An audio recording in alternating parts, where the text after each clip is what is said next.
Assalamualaikum warahmatullahi wabarakatuh. Ya, pada kesempatan kali ini akan dibahas mengenai refleksi dan refraksi pada permukaan datar. Permukaan datar ini ada cermin, ya, cermin datar dan kaca plat sejajar. Selain itu juga ada pembiasan nanti selain pemantulan.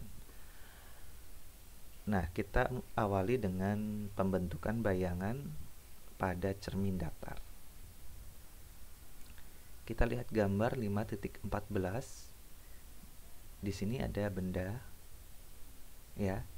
Kemudian ini ada pengamat atau mata.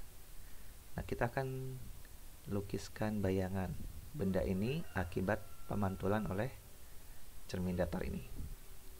Di sini sudah diberikan 4 buah sinar, ya. 2 sinar dari titik yang ini dan 2 sinar dari titik yang bawah ini. Prinsipnya yaitu menggunakan hukum Snellius tentang pemantulan. Sudut datang sama dengan sudut pantul. Jadi tidak sembarangan membuat sinar datang dan sinar pantul, ya. Harus memenuhi hukum Snellius pemantulan. Di sini lihat sinar 1 datang dipantulkan ke mata atau ke pengamat. Di sini sudut datang sama dengan sudut pantul, ya. Kemudian sinar yang kedua dari titik yang sama juga memenuhi sudut datang sama dengan sudut pantul. Oke, yang perlu diperhatikan di sini dari 2 sinar ini 1, 2, maka ditarik ke belakang perpanjangannya berkumpul di satu titik atau didivergensikan di satu titik. Kemudian kita, karena ini bendanya garis, maka tidak cukup 1, ya. Harus ditambah 1 lagi di ujung sini titiknya misalnya. Maka dari ujung titik ini juga kita ambil 2 sinar, yaitu sinar yang ini, pantulkan ke sini, memenuhi hukum Snellius juga tentang pemantulan. Yang terakhir adalah 1 sini, maka di sini juga memenuhi hukum Snellius. Dari 2 sinar ini juga ditarik ke belakang berkumpul di satu titik. Nah, sehingga dari sini titik dan ini ditarik, itulah bayangannya. Sifat bayangannya adalah karena ini dari perpanjangan sinar pantul, maka dia maya. Kemudian tingginya sama. Oke, berarti sifat bayangannya adalah maya, sama besar, ya. Jaraknya sama, ya. Berarti jarak dari benda ke cermin sama. S sama dengan S aksen, ya. Tingginya juga sama, maya. Kemudian kedudukannya terbalik, ya. Kalau ini seperti ini, dia seperti ini, bukan begini. Bukan begini, ya. Nah, tapi seperti ini. Jadi kedudukannya dibalik. Sama seperti kita bercermin, kita mengangkat tangan kanan, maka bayangan di cermin adalah tangan kiri yang mengangkat. Oke, itu, ya, sifat atau proses pembentukan bayangan pada cermin datar. Selanjutnya kita akan bahas mengenai pembiasan, ya. Kemarin sudah kita buktikan hukum Snellius tentang pembiasan, yaitu N sin I sudut datang sama dengan N aksen sin sudut bias. Di sini kita lihat ada gambar A di mana indeks bias N lebih besar dari indeks bias N aksen, ya. Medium yang ini indeks biasnya lebih besar dari medium yang di bawah. Ini ada permukaan biasnya. Yang B juga sama, ya. N lebih besar dari N aksen. Yang beda antara A dan B adalah jalannya sinar. Yang ini jalannya sinar dari medium N ke medium N aksen, yang ini dari medium N aksen menuju medium N. Di sini ada 3 buah sinar yang disajikan. Sinar 1 dibiaskan menjauhi garis normal. Ini garis normalnya. Jadi menjauhi garis normal. Sinar kedua juga sama, menjauhi garis normal. Nah, perhatikan untuk sinar ketiga. Sinar ketiga ini ternyata sinar biasnya tepat ya, berada di permukaan bias. Artinya di sini sudut I-nya bukan lagi sudut I yang biasa, tapi dikatakan sudut I kritis. Di pengertiannya adalah sudut sinar datang dengan sudut R aksennya maksimum atau R aksennya 90 ya.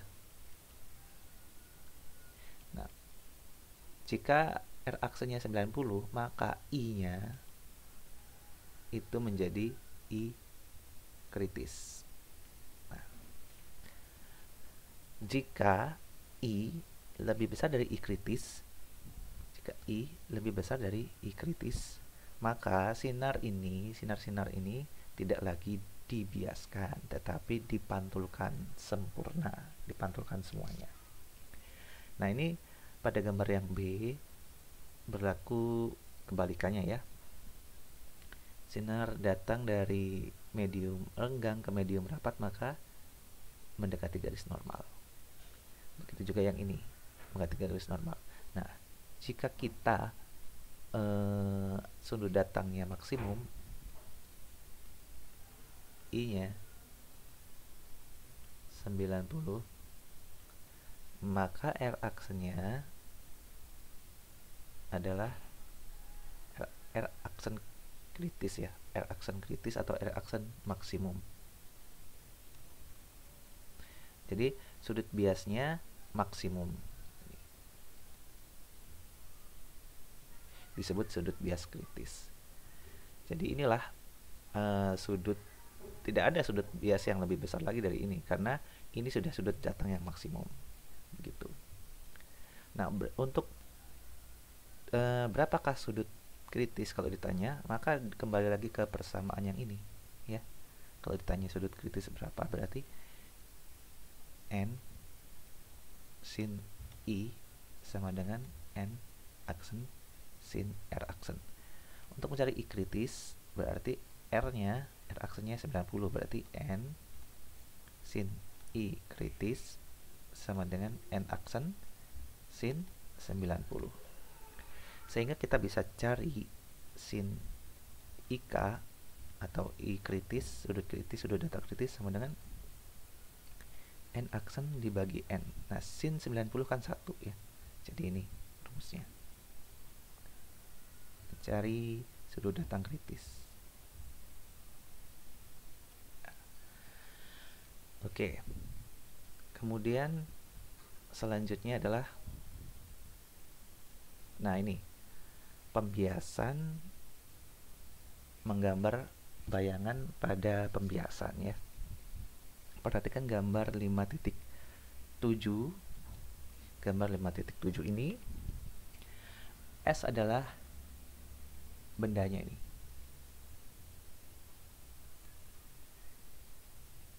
S ini adalah benda titik.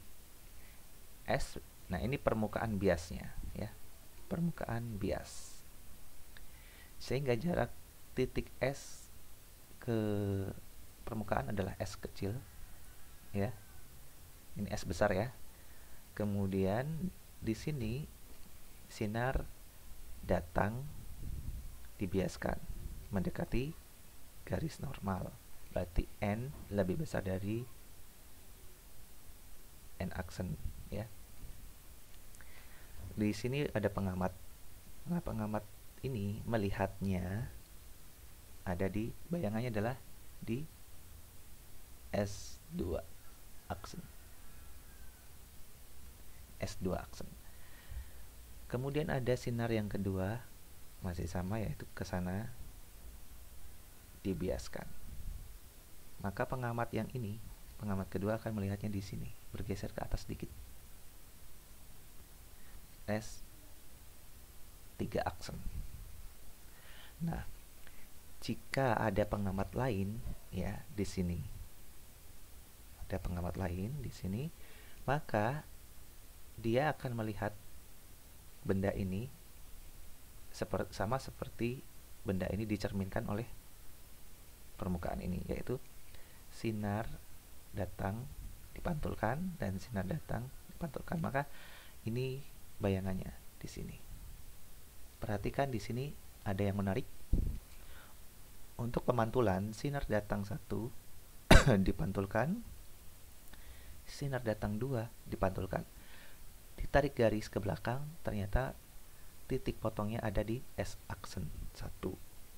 Sedangkan yang di sini sinar biasnya ditarik ke belakang di S2 aksen, yang di sini ditarik ke belakang S3 aksen, tidak berhimpit. Jadi sinar bias itu jika ditarik ke belakang dia tidak akan divergen atau dikumpulkan. Tetapi kalau sinar dipantulkan ditarik ke belakang dia divergen. Nah, itu ya perbedaannya. Nah, di sini kita akan lihat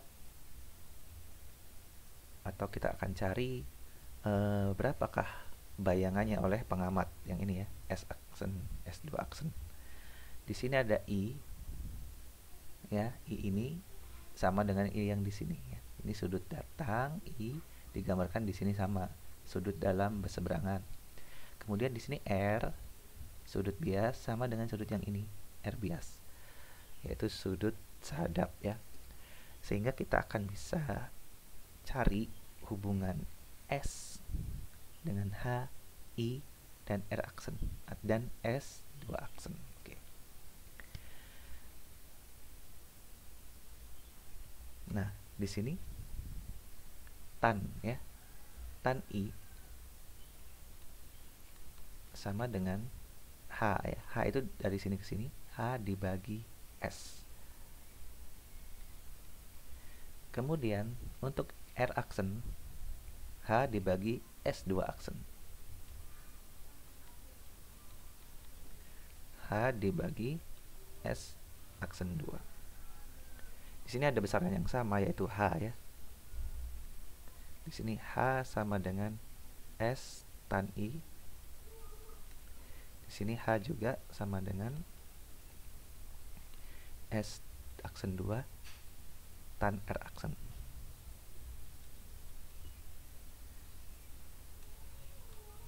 Tan R aksen. Sehingga kita bisa samakan kedua rumus tersebut. Nah, H sama dengan, oke, kita samakan, berarti H sama dengan S tan I, H sama dengan S2 aksen tan R aksen.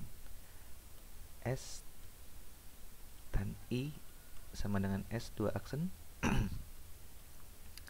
tan R aksen. S2 aksen sama dengan S2 aksen sama dengan S tan I dibagi tan R.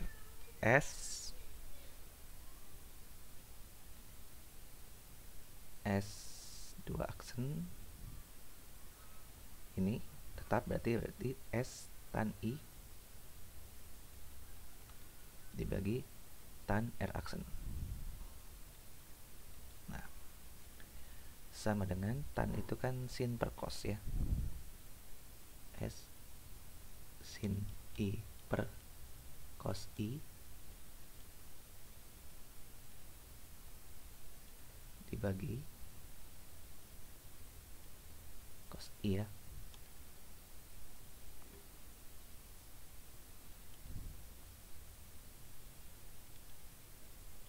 Dibagi tan R aksen, sin R aksen per cos R aksen. Sehingga kita bisa susun ulang. S2 aksen sama dengan sin I per sin R cos I cos R. Oke, jadikan satu, berarti S sin I per sin R aksen dikali ini cos R aksen per cos I. Nah, di sini kita lihat sin I per sin R itu kan hukum Snellius ya. N aksen per N sama dengan S N aksen per N cos R aksen per cos I. Oke. Ini S2 aksennya. Nah, di sini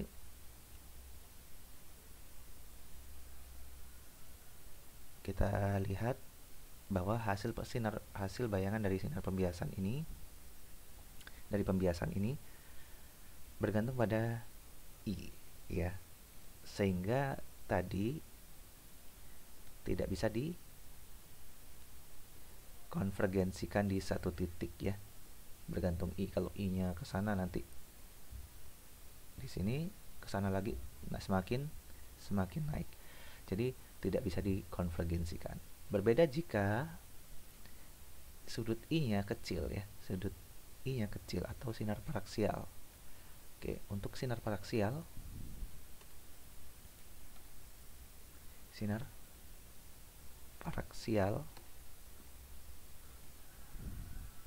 atau I sangat kecil ya,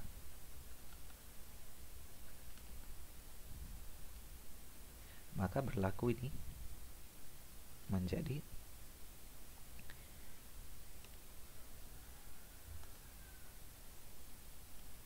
ini S2 aksen, biar S aksen 2.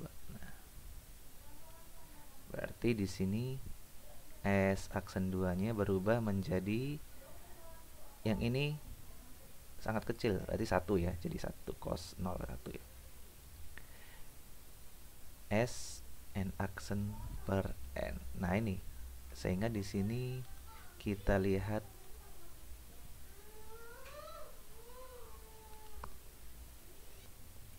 sehingga kita lihat kembali di sini S aksen 2 sama dengan S N aksen per N, itu artinya untuk sinar paraksial maka S aksen 3 dengan S aksen 2 itu akan menjadi satu, bertemu jadi satu atau terdivergensikan di satu titik ya. Untuk pembahasan berikutnya tentang kedalaman semu, kemudian kaca plan paralel akan dibahas di video selanjutnya.